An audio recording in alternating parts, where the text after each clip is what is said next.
Con này đây còn đúng không? Con bắt con gà đi thôi. Nha. Rồi ha, bắt con gà nha. Ôi, người cầm lắm. Người cầm.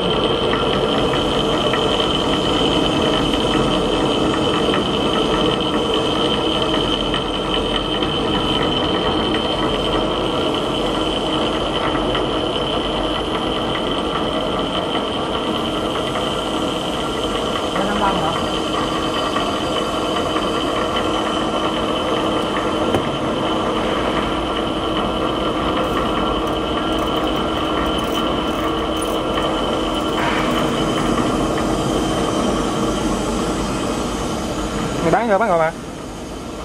Biết. Hả? Biết quay Chiến kêu quay lại.